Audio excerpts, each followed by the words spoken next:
Senhor Deus e Pai, em nome de Jesus, nós estamos tão sedentos por uma palavra, nós estamos tão sedentos por Te ouvir essa noite.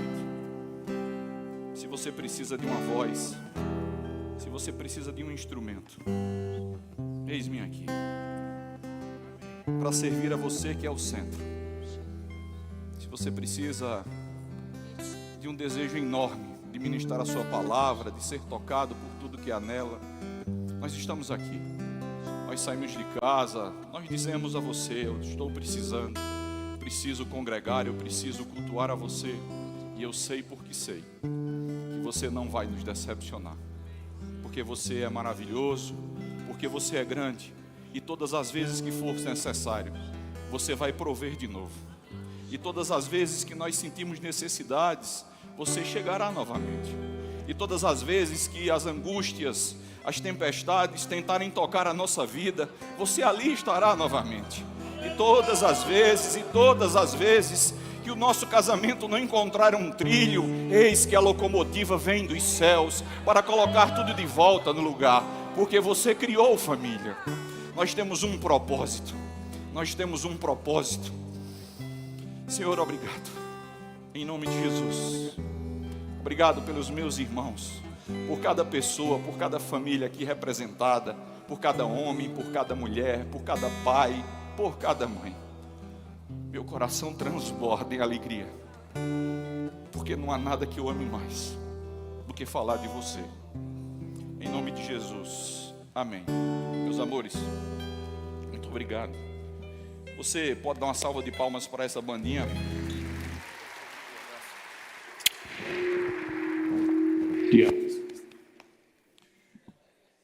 Vocês botam uma cadeirinha pro velhinho aqui.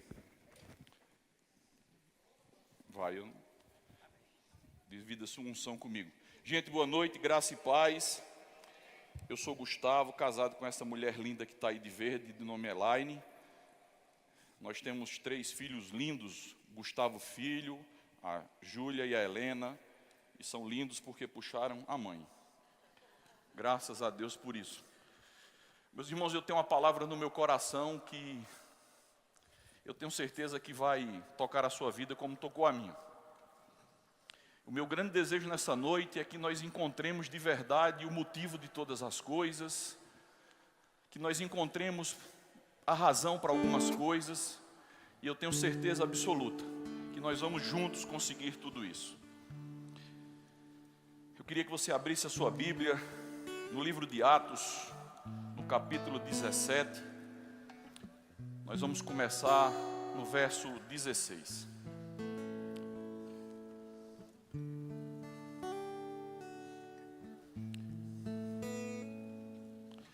Eu tenho certeza que será uma noite maravilhosa.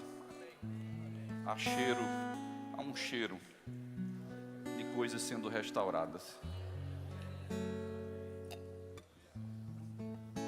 Eu estou tremendo porque é o normal. Em Atos 17, no verso 16, na versão NVT, diz assim: enquanto Paulo esperava por eles em Atenas, ficou muito indignado ao ver ídolos por toda a cidade.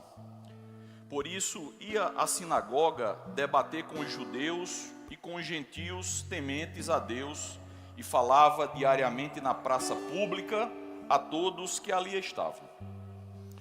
Paulo também debateu com alguns dos filósofos epícuros e estoicos, quando lhes falou de Jesus e da ressurreição. Eles perguntaram: o que esse tagarela está querendo dizer? Outros disseram: parece estar falando de deuses estrangeiros. Verso 19. Então levaram Paulo ao conselho da cidade e disseram: pode nos dizer que novo ensino é esse?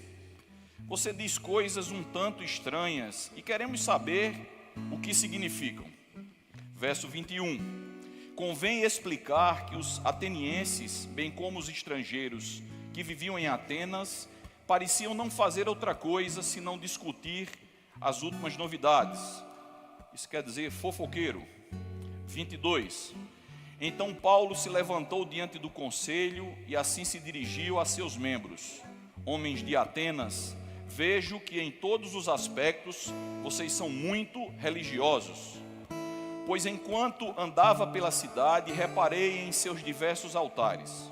Um deles trazia a seguinte inscrição: ao Deus desconhecido. Esse Deus que vocês adoram sem conhecer é exatamente aquele de que lhes falo. 24.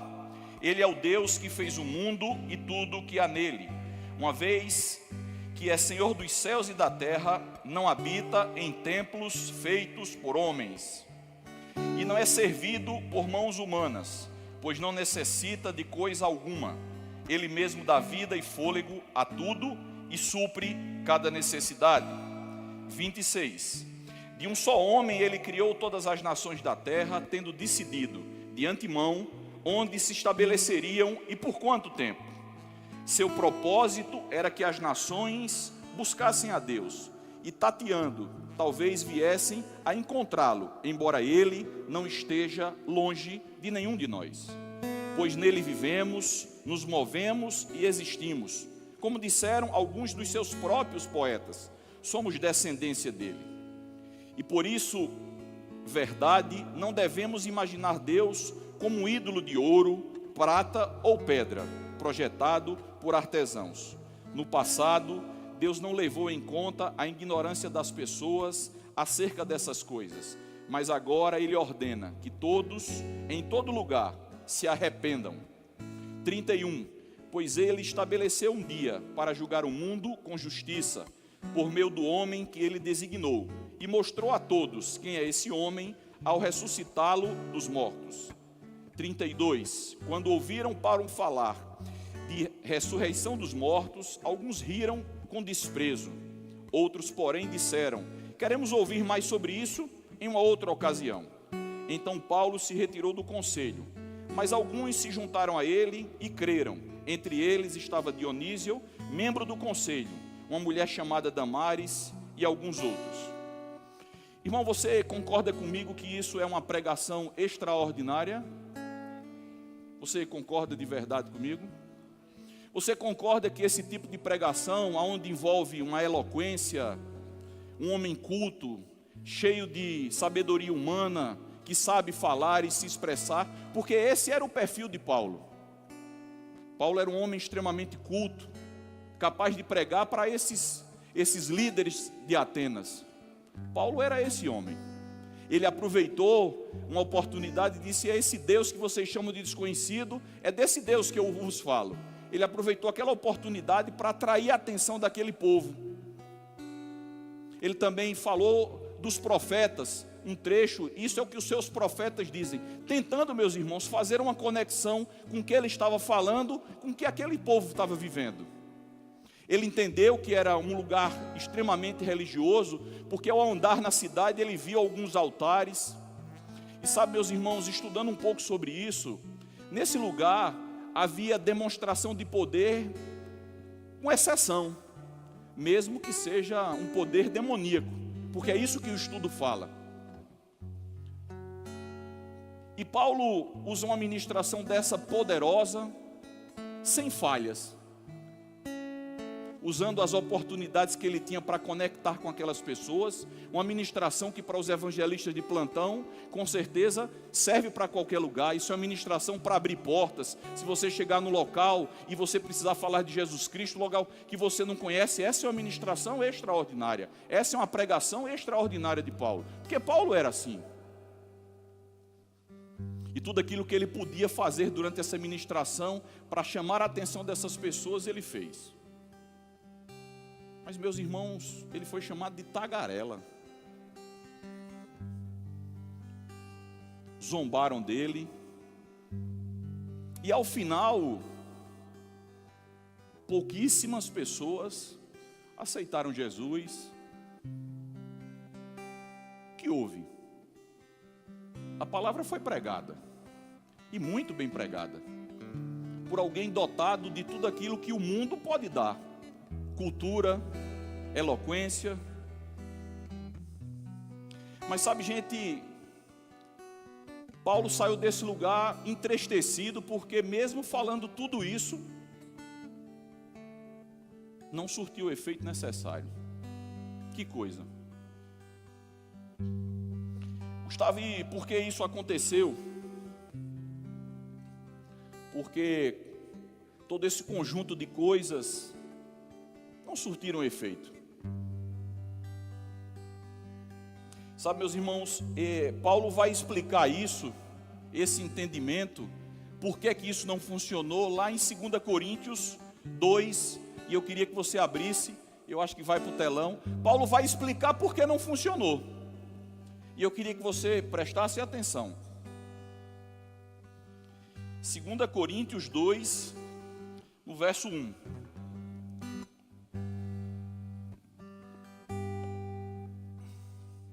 Paulo mesmo chega a essa conclusão, e ele vai dizer assim: eu, irmãos, quando fui ter convosco, anunciando-vos o testemunho de Deus, não fiz com ostentação de linguagem ou de sabedoria.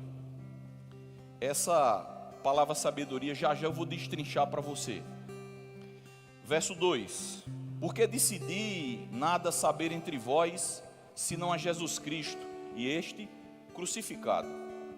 E foi em fraqueza, temor e grande tremor que eu estive entre vós.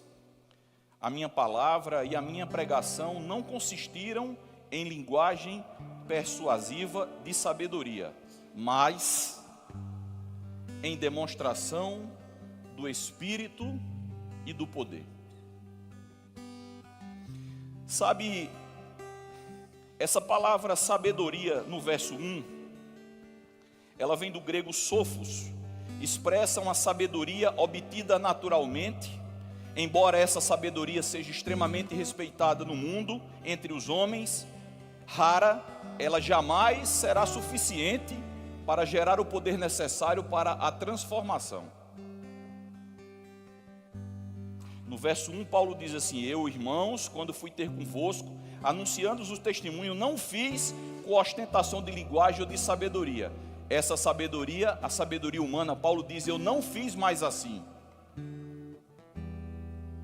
Eu não usei da minha sabedoria humana, da minha cultura, da minha eloquência, da minha inteligência, eu não fiz assim.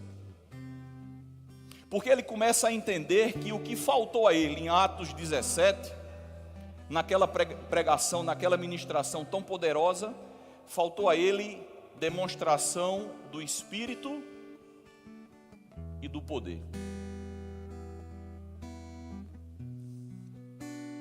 Essa demonstração aqui, ela vem da palavra apodeikimo, se refere a algo exterior que autentica que essa mensagem é verdadeira.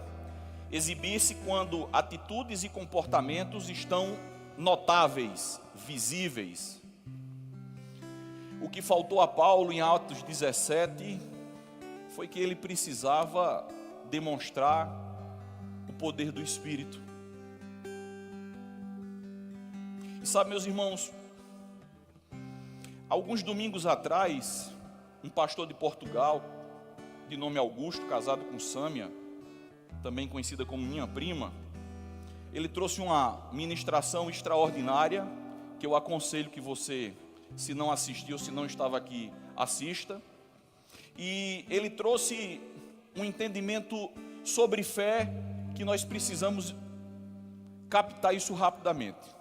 E eu vou reproduzir, porque eu quero que você seja tão abençoado como eu fui. Ele explicou aqui que existe a fé do tipo de Deus, que é a fé pautada no que Deus promete a você, e não em cima de uma fé do que Deus pode fazer. Ele deu um exemplo muito interessante que ficou claro aqui nesse púlpito, que ele dizia assim: olha, se você, ele deu o nome de uma moça, essa moça quer ter uma noite romântica com o marido, e ele decide pegar o seu filho pequeno e deixar comigo e com Sâmia. Só que ele não combinou nada comigo, e ele chegou lá e disse: olha, você pode ficar com essa criança. E ele disse: mas você não combinou comigo nada, e você traz a criança assim sem combinar? Mas é claro que eu posso, eu sou o responsável, Sâmia também é responsável, então eu posso ficar. E aí ele fez um paralelo com a fé que nós cremos de dizer assim: Deus pode todas as coisas. E ele foi dar esse exemplo dizendo: olha como é diferente quando eu assumo um compromisso com você. Quando eu digo assim: olha, pode trazer Augusto, você combinou comigo antes, pode trazer a criança que eu vou ficar, tenha certeza, porque eu dei a minha palavra, se eu dei a minha palavra, eu vou cumprir. Fazendo um paralelo de uma fé de promessas. Sabe, meus irmãos, Deus de verdade pode fazer um casamento, uma família, aonde a gente viva de maneira desordenada e sem obedecer a princípios, funcionar. Ele pode porque Ele pode todas as coisas. Ele pode porque não há impossíveis para Ele. Mesmo que marido, mulher não cumpram com tudo que é necessário, Deus realmente pode fazer um casamento funcionar, uma família funcionar. Mas quantos de nós entendemos isso de forma equivocada?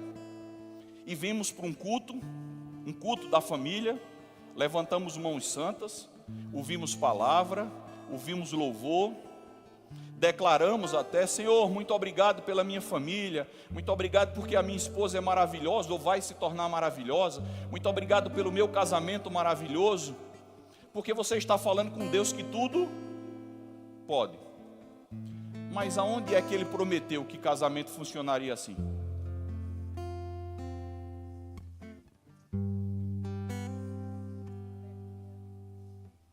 Qual é o local da Bíblia que, pelo fato de Deus poder todas as coisas, você e eu possamos viver desmanteladamente, sem cumprir o que está escrito, e o casamento funcionar? Porque nesse assunto, o que Ele promete, e é onde a minha fé e a sua fé tem que se basear, é num casamento alinhado, numa família alinhada, desde que você cumpra com o que está estabelecido. Então, alguns casamentos, algumas famílias estão completamente deturpadas, porque sem querer, talvez estejamos crendo e vivendo por uma fé de um Deus que tudo pode, mas que Ele não prometeu que ia ser assim. E aí o casamento não funciona. E aí a família não funciona, porque Ele pode, mas Ele não prometeu casamento feliz assim.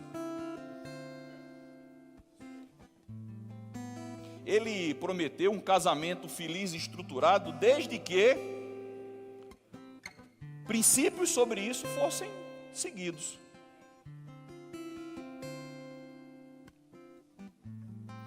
Nós tivemos um tema que tratava de poder, e de verdade, irmãos, eu creio que um casamento estruturado e uma família é poder. Um casamento e uma família estruturado é viver o poder. O poder já existe nessa instituição. Por quê, Gustavo? Porque Deus criou, e quando Ele cria, Ele dá poder. Mas a palavra vai guiar a todos nós de como fazer esse poder transbordar, de como fazer esse poder nos tocar. E aí, quando isso acontece, a fé no Deus que promete começa a acontecer. O que Deus pensa sobre família? O que Deus pensa sobre esse poder? Eu vou falar alguns, mas eu queria que você fosse pensando em mais coisa, porque quando Ele pensa em família, em casamento, Ele pensa em muita coisa. Deus pensa em unidade e companheirismo. Eclesiastes 4 diz que é melhor serem dois do que um. Deus também pensa em que vivamos uma só carne. Gênesis 2:24 diz: por essa razão deixará pai e mãe, se tornarão uma só carne. Deus também, quando pensa em família e em casamento, Ele diz que nós precisamos se multiplicar, constituir família. Gênesis 1:28 diz: então Deus os abençoou e disse: sejam férteis e multipliquem-se. Deus também disse: ensine e eduquem os seus filhos no caminho. Deus também, quando pensa, diz: andem e vivam pensando igual. Amós 3:3 diz: como andarão dois se não estiverem pensando a mesma coisa? Deus também pensa em que nós tenhamos intimidades. 1 Coríntios 7:5 diz: não privem um ao outro de terem relações, a menos que ambos concordem em abster-se da intimidade sexual por certo tempo.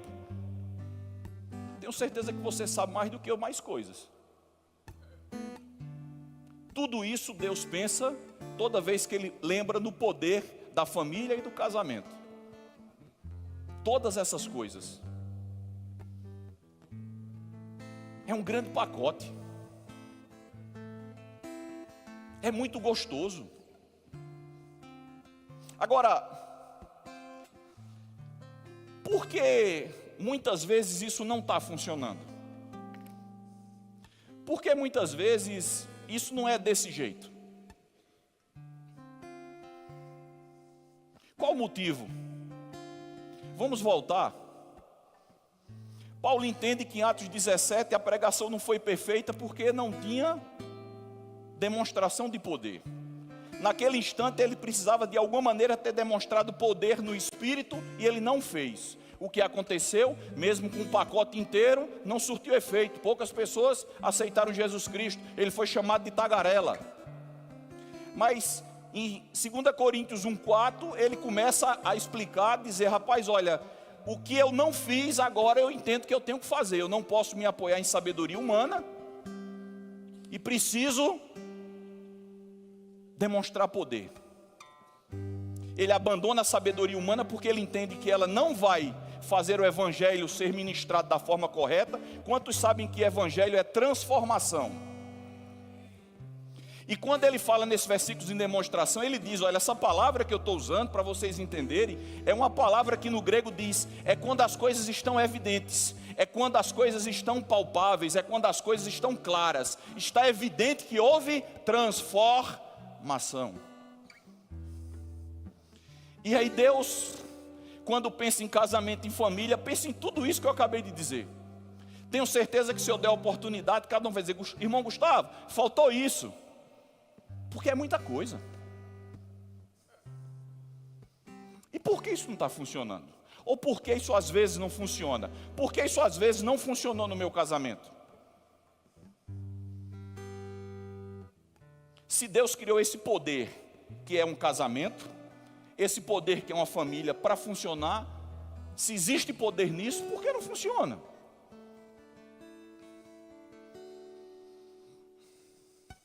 Sabe, meus irmãos, eu tenho um apreço muito grande por essas ministrações práticas, arroz com feijão. Eu me conecto muito fácil. Eu não estou dizendo que com as outras eu não gosto, mas essas ministrações que a gente, quando escuta e quando sai, sabe praticar, elas me transformam. Porque eu sou fruto delas. Sabe essa palavra que é rápida, que é pá, pá, pei, buf. Se tu sair dali e praticar, muda. Eu me apego a essas coisas. E às vezes, muitas vezes nós somos perguntados: ô cara, por que é que tu não perde um culto da família? Porque lá há poder. E se eu me desconectar desse poder, eu caio. Porque nenhum casamento, nenhuma relação, nenhuma vida se sustenta, se mantém sem a palavra.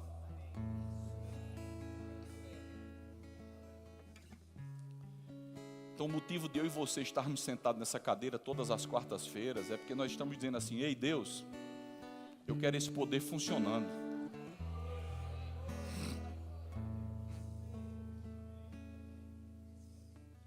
Isso é um pensamento de dependência, irmãos. E toda vez que Deus sente cheiro de dependência num filho, pode abrir as portas, porque vai chegar. Não é por mim e você não, irmão. É porque a palavra dele é incorruptível. Se você vem buscar, se você está sentado aqui, se você entende que depende disso, tem que funcionar.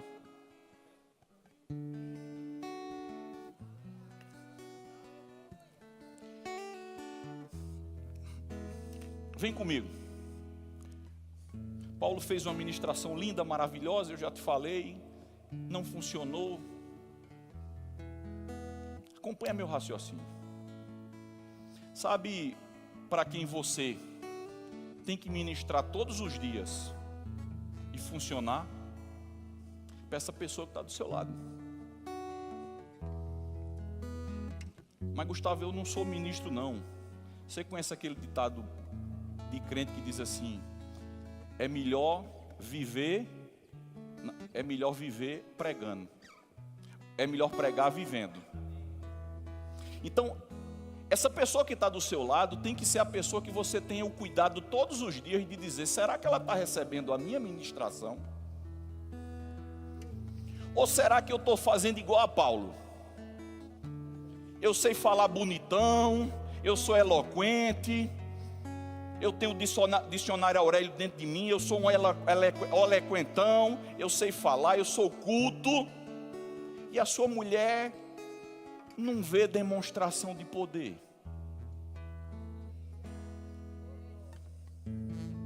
Porque se não funcionou com Paulo, que é melhor do que eu e você 10 vezes, irmão, como é que vai funcionar comigo e com você?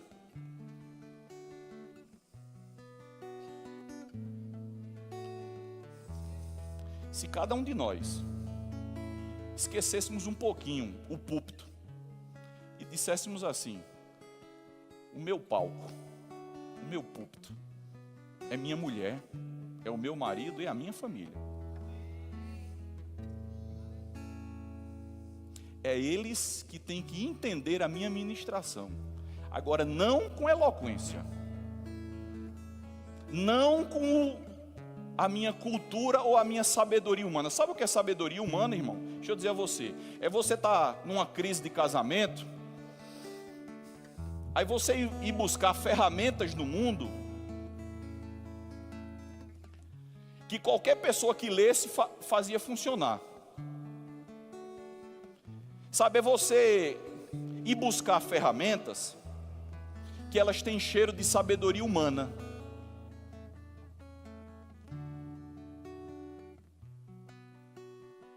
Não vai funcionar. Ô Gustavo, por que não funciona? Vou tentar te explicar. Porque sabe o que é demonstração de poder no casamento? É você ceder,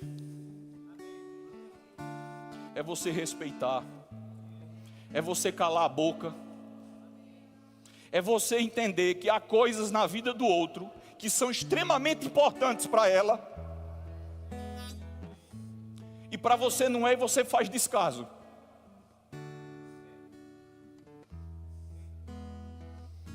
E aí o seu cônjuge não vê o poder, a demonstração de poder acontecendo na sua casa. Ele vê você aqui nas quartas-feiras, ele vê você com as mãos levantadas, ele vê você trabalhando em 60 ECCs, mas quando ele precisa entender aonde é que o poder de Deus está transformando, o que Paulo acabou de dizer que só funciona com ele, ele não vê, porque você não tem vida para mostrar.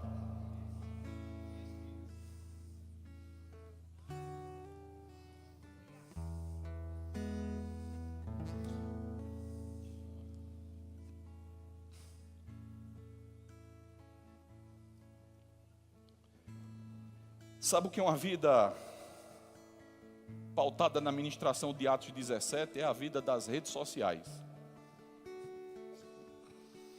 É a vida que o cara se prepara, estica a mão, troca o filtro.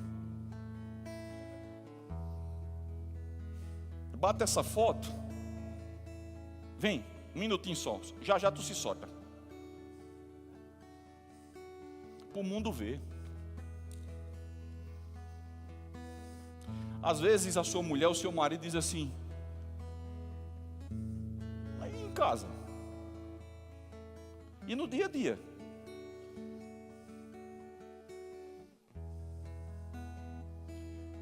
Passa naquela igreja, vê o pastor da família, pega na mão.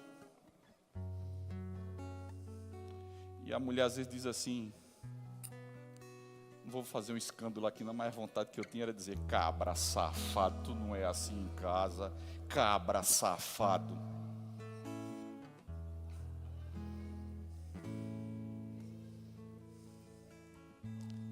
Essa vida que o mundo tenta empurrar na gente, essa vida que o mundo tenta botar a goela abaixo, é a vida cheia da sabedoria humana, da eloquência, do faz de conta, do faz um ajeitadinho, e vidas não são transformadas, casamentos não são reestruturados, crises não são vencidas, filhos não têm exemplo dentro de casa, porque demonstração de poder em casamento, em família, é você dizer: não sou eu, é ela. Não é ela, sou eu. É você cortar na carne. É você pensar primeiro no outro. É você entender que aquela coisa não é importante para você de jeito nenhum, porque vocês só são diferentes. Mas é tão importante para ela que você diz: ei, vai ser importante para mim. E eu vou mostrar a ela.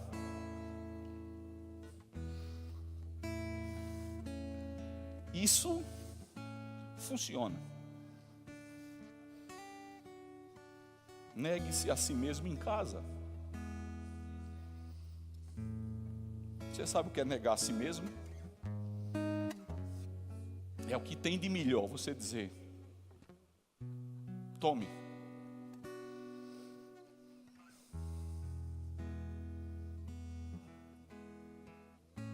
Quando isso acontece, a palavra se cumpre. Aí sabe o que é que acontece, irmão? Quando você decide demonstrar poder, quando você decide de verdade ministrar para a sua família, para a sua mulher, para o seu marido, com a sua vida.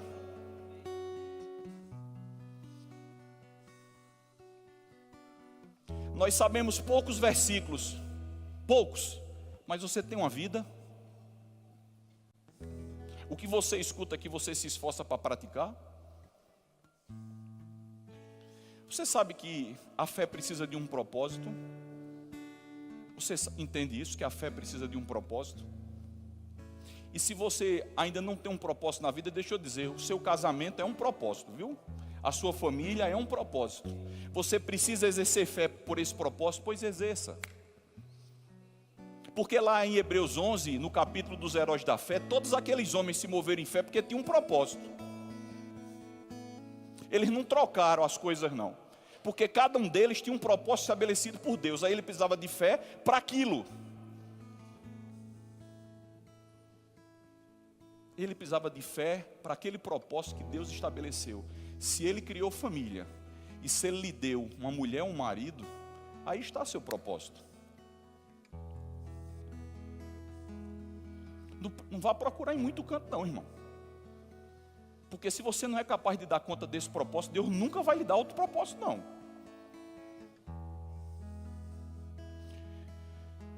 Todas as vezes que você decide exercer fé no propósito do casamento, no propósito da família, você vai ser esticado. Você vai ser forjado. A coisa vai esquentar.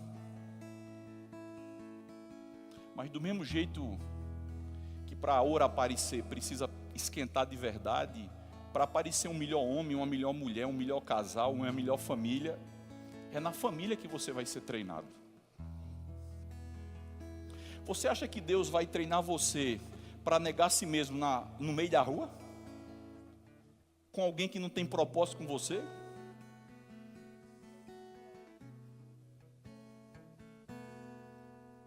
vai lhe treinar em casa, macho. E se você sair aprovado de casa, não há mais limites para você. Faça desse culto uma grande ferramenta para você melhorar o seu propósito. Considere esse culto. Considere esse lugar. Se você ainda não aprendeu, é porque você está chegando aqui desconectado. Se você ainda não mudou, é porque você ainda não entendeu que mudança só existe com demonstração de poder. As pessoas só são tocadas com demonstração de poder. Mas eu vou começar a encerrar. Deixa eu explicar uma coisa a você. Não precisa você levantar a mão não. Mas eu tenho quase certeza absoluta que todos nós que aqui estamos, em algum momento dizemos assim: poxa, eu queria que minha mulher fosse assim. Eu queria que minha mulher ajustasse isso nela. Eu queria que ela pensasse e agisse diferente. E você, mulher, eu tenho certeza que você diz a seu marido: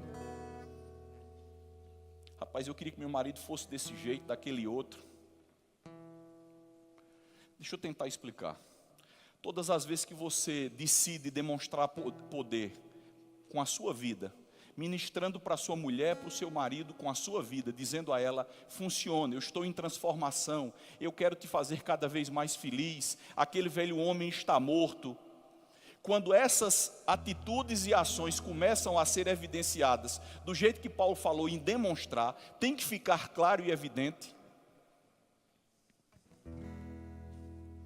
Quando isso acontece, entra em ação Efésios 3:20, que diz: Ele faz infinitamente mais de tudo quanto pedimos ou pensamos. Por que, Gustavo? Por que Ele faz, Gustavo? Porque Ele honra teu esforço, cara. Porque Ele vai honrar a tua vontade de transformar. Porque Ele vai honrar a tua vontade de demonstrar poder dentro de casa, dizendo: ei, filho, eu sou um pai melhor. Meu amor, eu sou um homem melhor. E aí quando a sua família, o seu cônjuge começa a ver essa sua atitude de demonstrar poder, se negando, melhorando, aquelas mudanças que você tanto pedia e queria, você pensa que é mágica.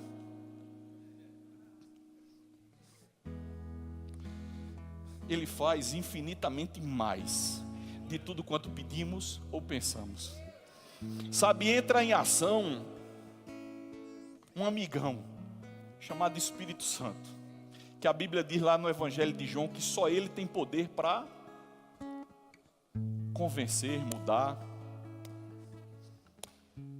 Aí aquilo que fazia 10 anos que você dizia em casa, o Espírito Santo vai lá e faz.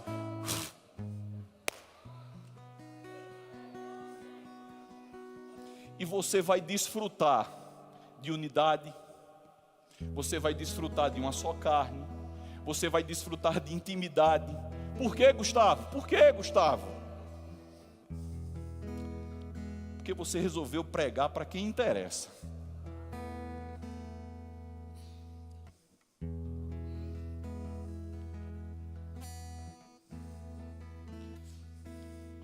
A bandinha vai subir. Nós vamos cantar aquela música Te Amo, Deus. Eu queria que você ficasse de pé, mas eu não queria que você ficasse de pé assim porque eu estou pedindo, não. Eu queria que você ficasse de pé para que você conversasse com Deus. Para que você pegasse todo esse contexto dessa ministração e dissesse: Senhor, destrava coisas em mim. Porque o poder já está aqui. Você precisa de força? Você precisa de um grande empurrão? Se o poder está aqui e a palavra foi ministrada, nos guiando para operar nesse poder, vai ter que acontecer. Faça de conta que não tem ninguém do seu lado. Faça de conta que você está sozinho nessa igreja hoje. Mas permita que essa palavra toque seu coração. Louve com dependência, buscando demonstração de poder.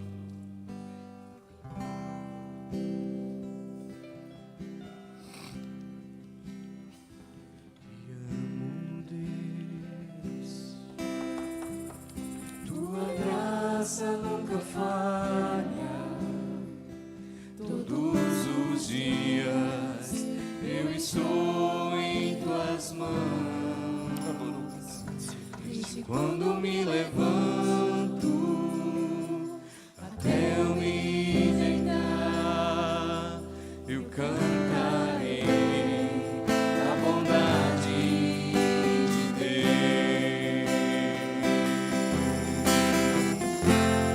És fiel em todo tempo, em todo tempo tu és tão bom.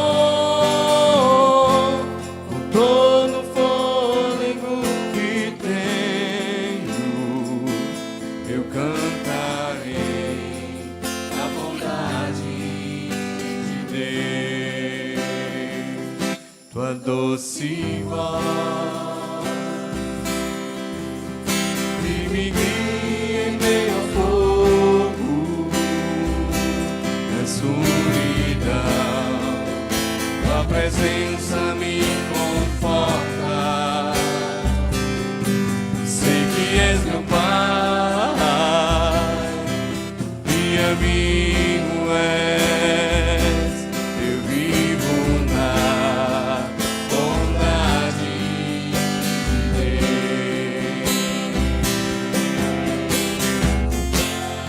És fiel em todo tempo,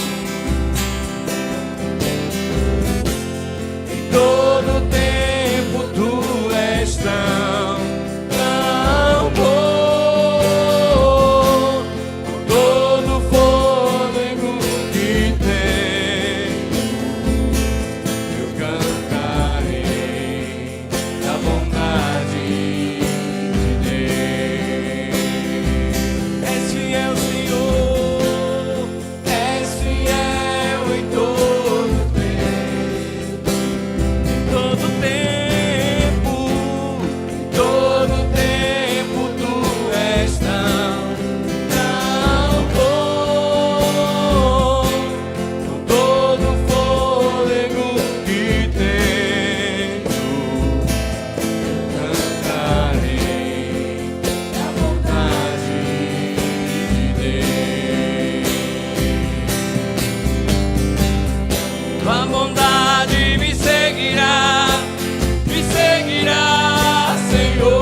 eu sei porque sei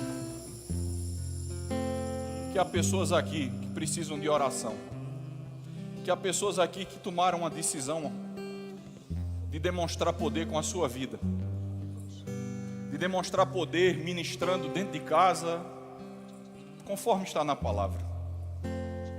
Eu não vou chamar 2 vezes, mas se você precisa dessa oração, me permita tocar a sua vida.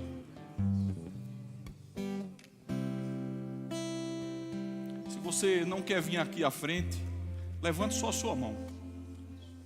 Eu quero de verdade orar por você.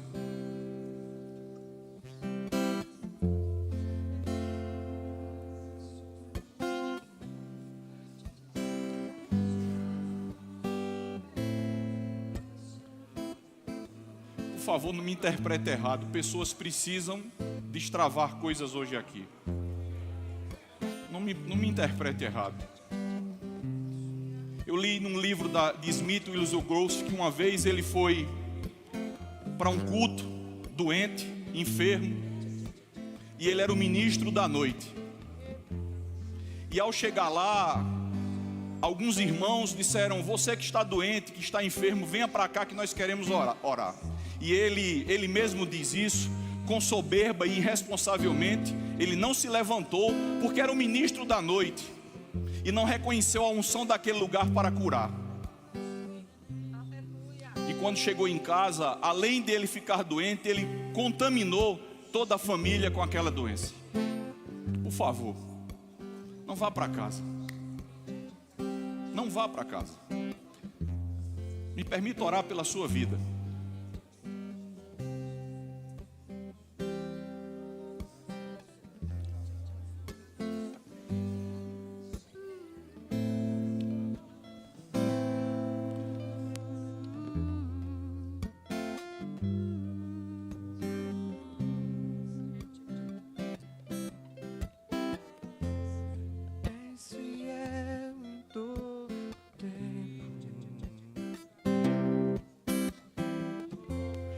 Pastor Carlos, Pastor Tadeu, Pastor Tarcísio, por favor, me ajudem aqui.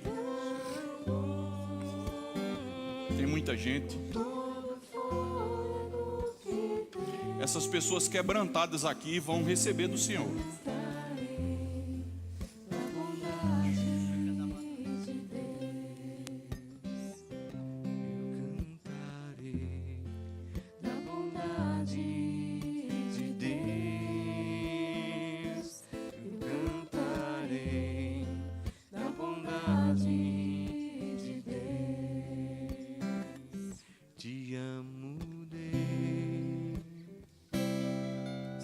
Tua graça nunca falha. Todos os dias eu estou em tuas mãos. Desde quando te levanto até eu me deitar, eu cantarei da bondade de Deus.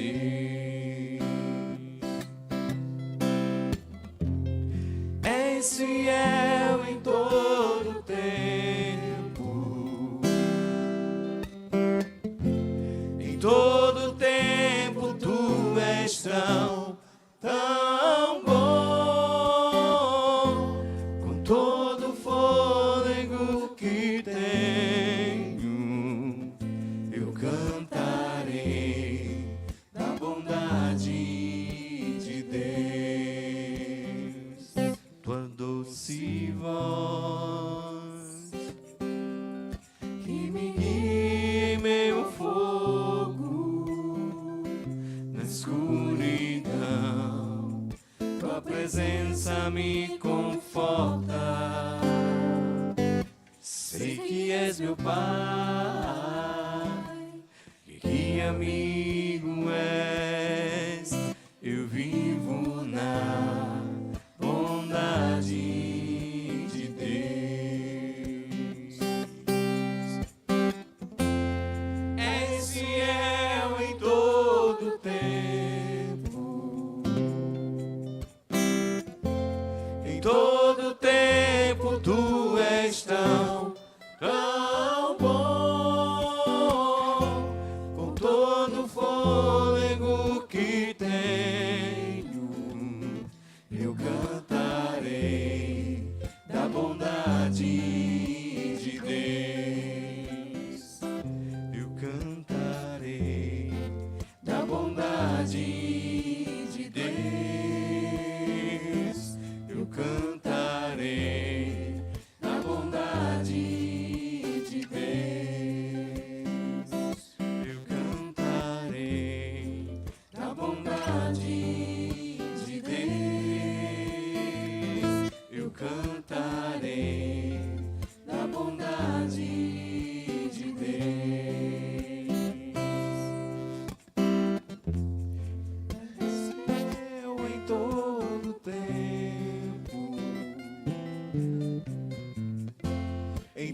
seguirá, Senhor.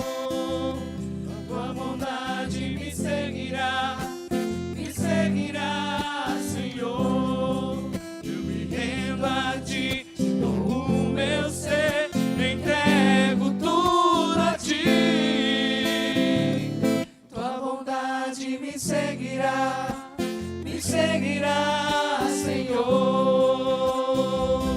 Tua bondade me seguirá, Senhor. Eu me rendo a ti, dou o meu ser, entrego tudo a ti. Tua bondade me seguirá, Senhor. És fiel em todo tempo, em todo tempo tu és tão bom. Com todo o fôlego que tenho, eu cantarei da bondade de Deus. Eu cantarei da bondade de Deus. Eu cantarei da bondade de Deus.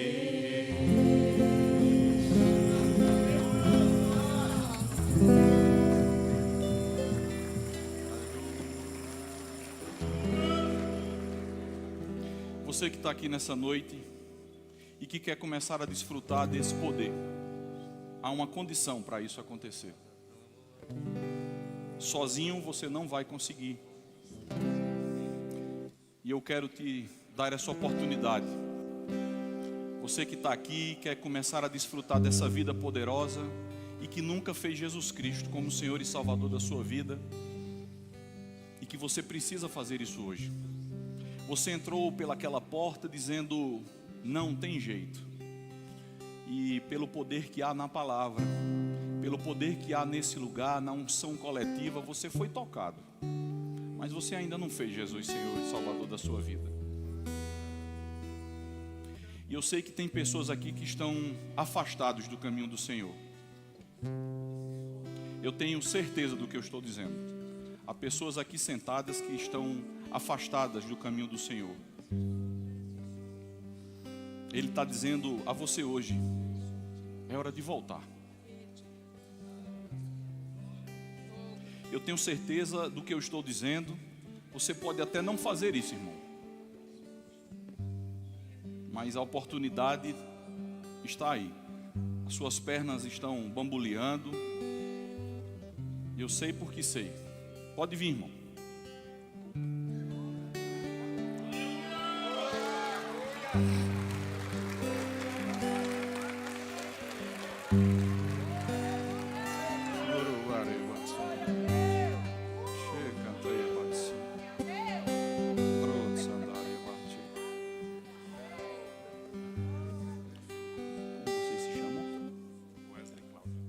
Wesley e Cláudia,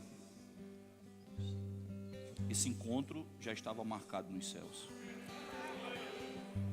O que vocês acabaram de fazer vai mudar a vida de vocês para sempre. Não é coincidência, é a bondade de Deus tocando a vida de vocês.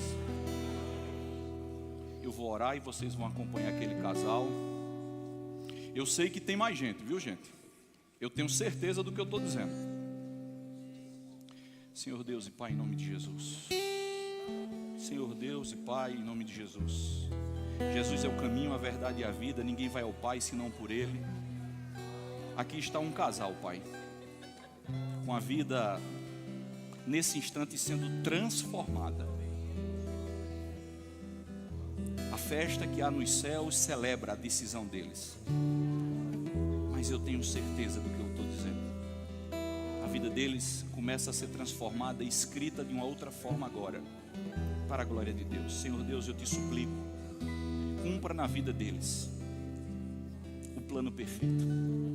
Eu declaro forças renovadas, eu declaro pessoas que precisam se afastar dele se afastando, para que eles possam seguir o caminho correto. Espírito Santo, eu tenho certeza de que você fortalecerá eles. Nesse instante há um vinho novo sendo derramado.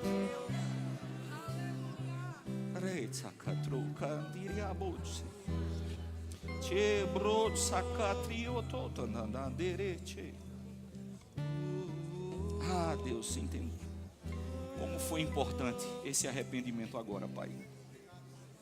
Como foi importante. Essa é a entrada do reino dos céus. Arrependei-vos, desfrute do reino, pelo poder que há no nome de Jesus. Uma vida pautada na bondade, na graça e na misericórdia de Deus. Um novo casamento, novas pessoas. Destrave acontecendo agora em nome de Jesus. O que tinha que sumir, vai sumir agora em nome de Jesus.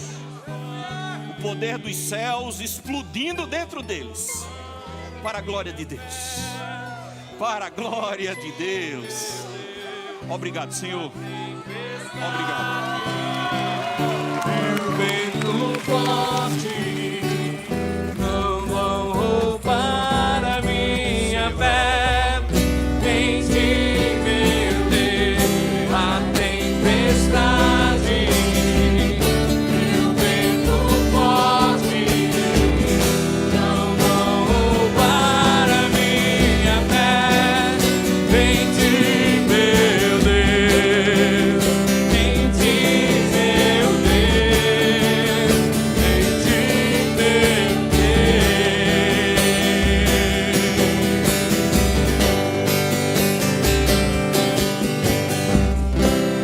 Dime por quê, se eu estou guardado por quem nunca perdeu batalhas. Seu nome é Jeová Jireh, irás prover de novo. Eu creio em ti, haja o que houver, venha o que vier, irás prover de novo. Eu creio em ti, eu não vivo do que vejo, vivo do que creio, irás prover de novo. Eu creio em ti. Você que já aceitou Jesus Cristo como Senhor e Salvador da sua vida e quer ter intimidade com o Espírito, você não tem. Você precisa ser batizado.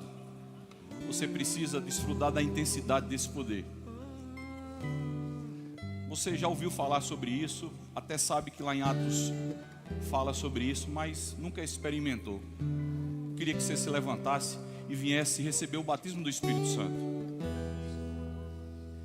Não vá para casa sem essa demonstração de poder clara na sua vida. Ô glória. Pode vir, minha irmã.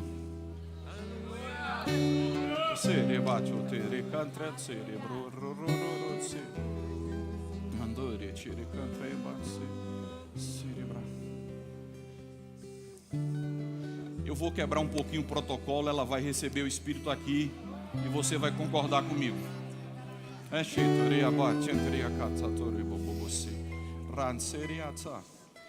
seu de direito. É seu de direito.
Você que está aqui essa noite e por algum motivo, alguma coisa no seu corpo lhe incomodando, e você não quer ir para casa com essa enfermidade, desfrute desse poder que está nos molhando, dessa unção poderosa. Basta você ficar em pé.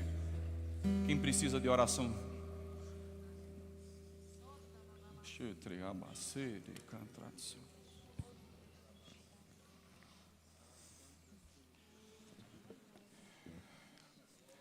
Eu vou fazer uma oração só. Nós temos um pedido aqui. Josilma Silva Isidro teve um infarto, está na UTI do João 23, aguardando fazer um cateterismo. Nós vamos destravar essa porta juntos. Eu aprendi assim e vou pedir a você. Eu queria que você ficasse em pé para mostrar a essas pessoas que estão precisando de oração que você se importa com a vida delas. Estenda suas mãos para as pessoas que estão precisando. Você que está perto de alguém e que crê na imposição de mãos, por favor, toque essas pessoas, que o poder vai ser liberado. Ele já está aqui, a palavra vai só guiá-los. Pai, em nome de Jesus, todas essas pessoas que nesse instante se levantaram confiando e crendo no que Jesus Cristo fez, no que Jesus Cristo carregou na cruz do Calvário, nós entendemos claramente que é no poder dele que nós damos essa ordem agora. Todos curados por completo em nome de Jesus. Essa irmã que está no João 23, sendo liberta, um coração funcionando, o que precisa ser feito nesse instante sendo destravado, porque isso é uma ordem dos céus. É no nome de Jesus. Recebam cura nesse instante, tudo voltando à normal, pelo poder do nome de Jesus.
Obrigado por tudo, Deus abençoe vocês, sejam abençoados poderosamente na prática dessa palavra.